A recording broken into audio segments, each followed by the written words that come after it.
ये कविता मैंने कुमार विश्वास जी की बहुप्रसिद्ध कविता कोई दीवाना कहता है कोई पागल समझता है की धुन पर मैंने बनाई है। ये कविता एक हास्य कविता है और इस कविता का उद्देश्य किसी की भावनाओं को आहत करना कतई नहीं है। ये कविता मैंने सिर्फ और सिर्फ मनोरंजन के लिए लिखी है और उम्मीद करता हूँ कि आप सब इसका भरपूर आनंद उठाएंगे।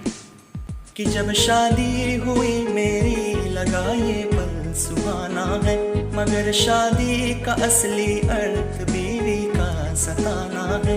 कि जब शादी हुई मेरी लगा ये पल सुहाना है, मगर शादी का असली अर्थ बीवी का सताना है।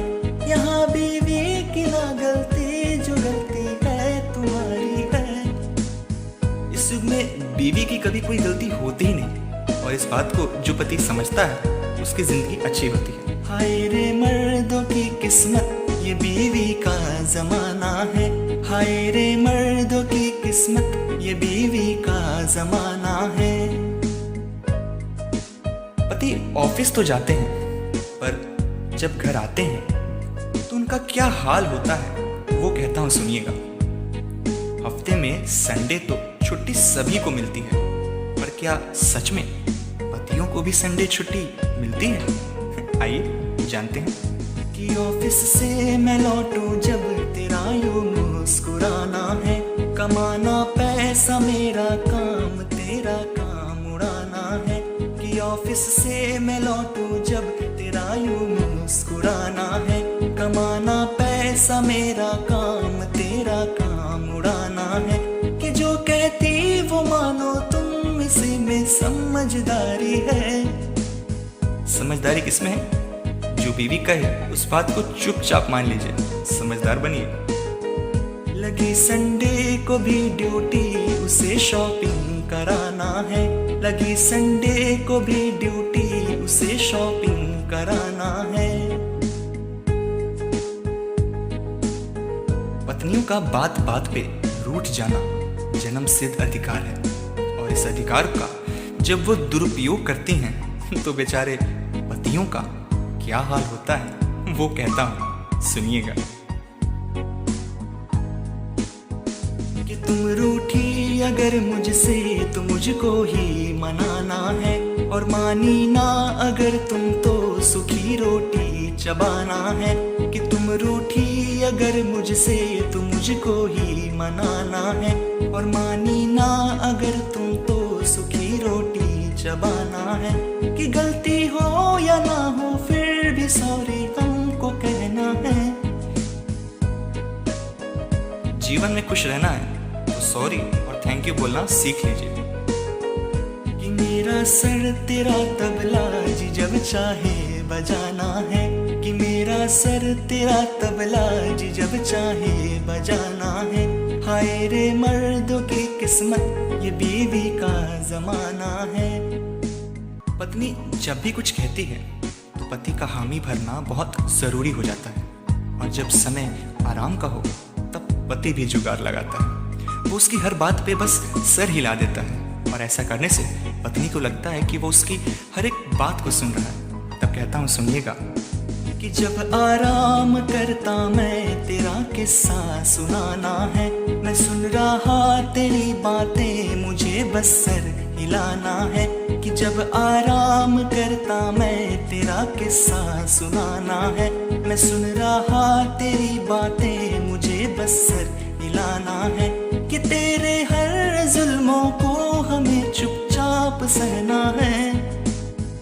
अब बीवी से युद्ध करने की हिम्मत भला पतियों में कहाँ से हो गई, और युद्ध ना हो तो सहना तो पड़ेगा ही।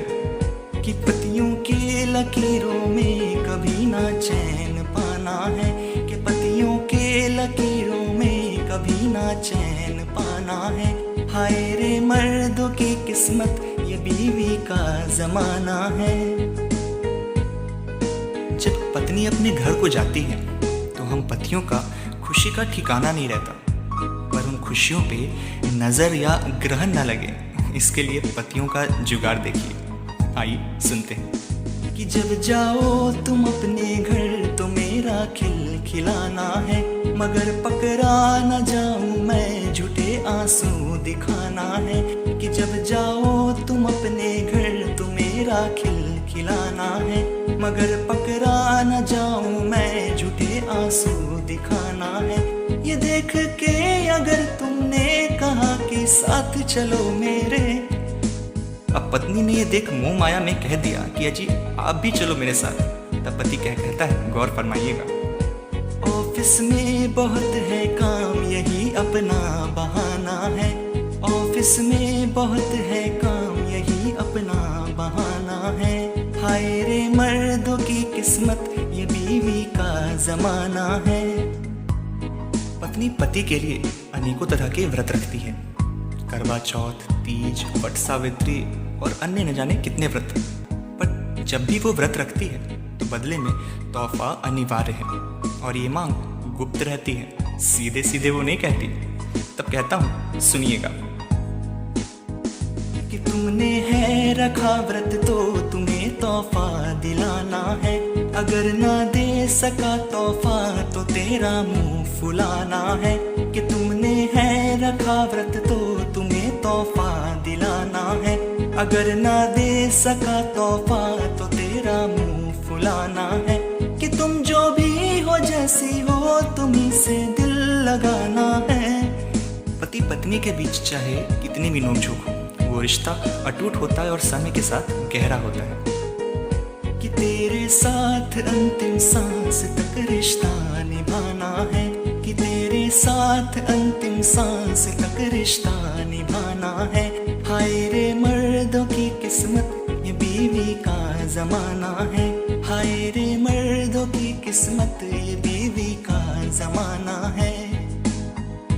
उम्मीद करता हूँ आप लोगों को ये कविता पसंद आई हो, और अगर पसंद आई हो तो वीडियो को लाइक ज़रूर करें और ज़्यादा से ज़्यादा शेयर करें। और अगर हमारे चैनल पे आप नए हैं तो प्लीज़ वो लाल बटन ज़रूर दबाएं और हमारे चैनल को सब्सक्राइब ज़रूर करें। धन्यवाद।